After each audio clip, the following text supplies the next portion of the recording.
జరుగుతున్న సందర్భం ఏంటంటే, ఈ బరబ్బాని విడుదల చేయండి, యేసు ప్రభువును సిలువేయండి అన్నారు కదా.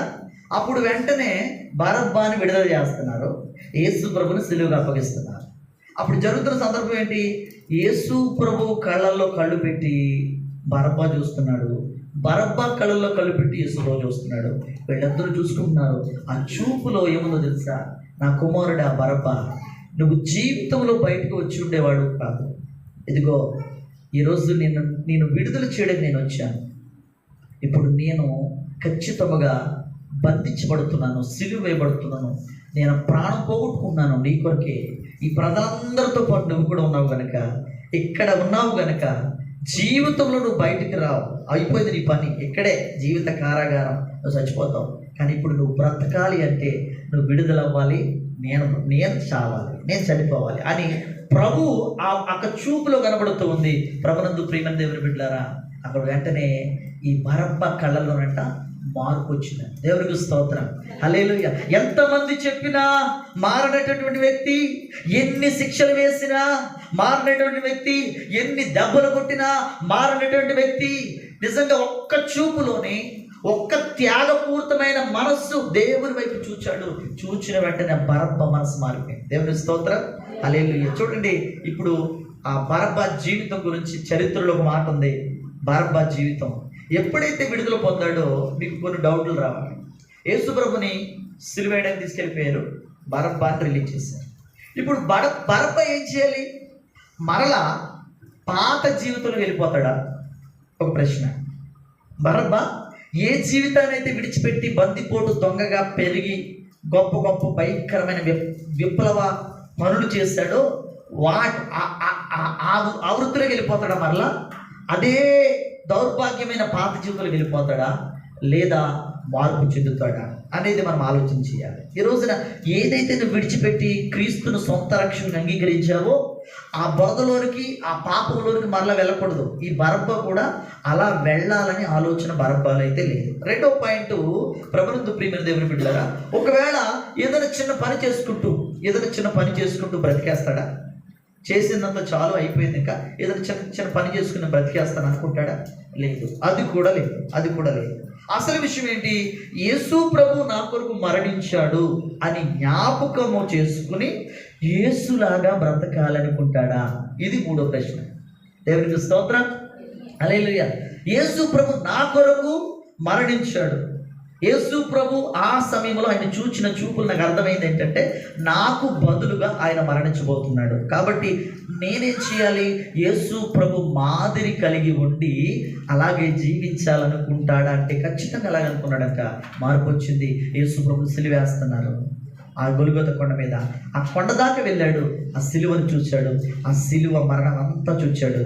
చివరికి యేసు ప్రభు మరణించిన తర్వాత అక్కడ ఉండలేకపోయాడు. అలాగని పాత జీవితంలో వెళ్ళలేకపోయాడు. అక్కడ చరిత్ర ఏం చెప్తుందంటే, నేను ముగించేస్తాను. చరిత్ర ఏం చెప్తుందంటే, ప్రభునందు ప్రియమైన దేవుని బిడ్డలారా, అక్కడ ఈ యొక్క బరబ్బా అంట ఏం చేశాడంటే, యెరూషలేమునకు దక్షిణముగా ఒక 20 రోజులు ప్రయాణం చేశాడంట.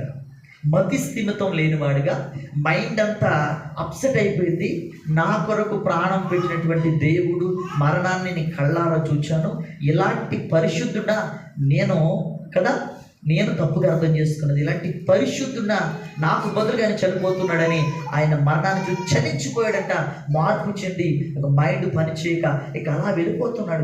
ఎంత దూరం? 20 రోజుల ప్రయాణం, దాదాపుగా 600 కిలోమీటర్ల దూరం నడుచుకుంటూ వెళ్ళిపోతున్నాడంట. వెళ్ళగా ఆ యొక్క యెరూషలేమునకు దక్షిణముగా 600 కిలోమీటర్ల దూరం వెళ్ళిపోతుంటే అక్కడ ఒక గ్రామం ఉందంట.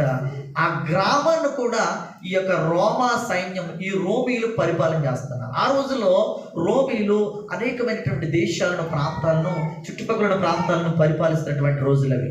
అలాంటి ఈ గ్రామాన్ని కూడా పరిపాలన చేస్తున్నాడు వీళ్ళు. అలాంటి సమయంలో గ్రామంలో ఒక పేద విధవరాలు ఉందంట. పేద విధవరాలు ఎందుకన్నానంటే, భర్త చనిపోయి పేదరికం వచ్చింది. భర్త చనిపోయాడు కాబట్టి చాలా పేదరికం వచ్చింది. అక్కడికి ఆమె ఆ ధనాన్ని బట్టి పేదే కానీ ఆమెకి 3 కూతుర్లు, 1 కొడుకున్నాడు. 3 కుమార్తెలు, 1 కుమారుడు ఉన్నాడు. అలాంటి సమయంలో ఆ యొక్క ఆ గ్రామానికి వచ్చినప్పుడు ఎవరు చేర్చుకోవట్లేదు. ఆ విధవరాలు ఈ బరబ్బాని చేర్చుకున్నారు. దేవుని స్తోత్రం. ఈ బరబ్బాని చేర్చుకుంటే ఆ బరబ్బాకి ఇంటికి తీసుకెళ్ళి చక్కగా నీట్గా స్నానం చేయమని చెప్పి చక్కగా మంచి బట్టలు తొడిగించి భోజనం పెట్టి ఒక సొంత కొడుకులను చూసుకుంటుంది. చక్కగా అలా చూసుకుంటూ ఉంటే అనుకోకుండా ఆ గ్రామానికి ఒక రోజు ఒక వార్త వినబడుతుంది. ఏమనంటే ఒక వార్త వినబడుతుందంట. ఏమనంటే, ఓ గ్రామస్తులారా దయచేసి వినండి, ఈ గ్రామానికి దగ్గరలో రాగి గనుల కొండ ఒకటి ఉంది. రాగి గనులలో పని చేయటానికి ఇక్కడ ఉన్నటువంటి యవనస్తులు ఇంటికొచ్చి ఒక యవనస్తుడు కావాలి, మేము తీసుకెళ్తాం. ఇది మాకు చక్రవర్తి గారు వేసినటువంటి ఆర్డర్. ఖచ్చితంగా ఇంటికి వచ్చి ఒక యవనస్తుని మీరు పంపించవలసిందే. ఆ యవనస్తుడి మీద మీరు ఆశలు పెట్టుకోకండి, విడిచిపెట్టేసుకోవాలని ఇంతకు ముందే ఆర్డర్ వేసి ఆ విధవరుల యొక్క కుమారుణ్ణి పంపించాలి అని ఈ అధికారులు వచ్చి చెప్పినప్పుడు ఆ తల్లి చేసేది లేక, ఒక్కగానొక కొడుకయ్యా దయచేసి నా కొడుకుని పంపించను అన్నా సరే వినలేదు. వీళ్ళు ఏం చేస్తారంటే, ఫలానా 10 రోజులకి 20 రోజులకి మేము వచ్చి నీ కుమారుని తీసుకెళ్తాం.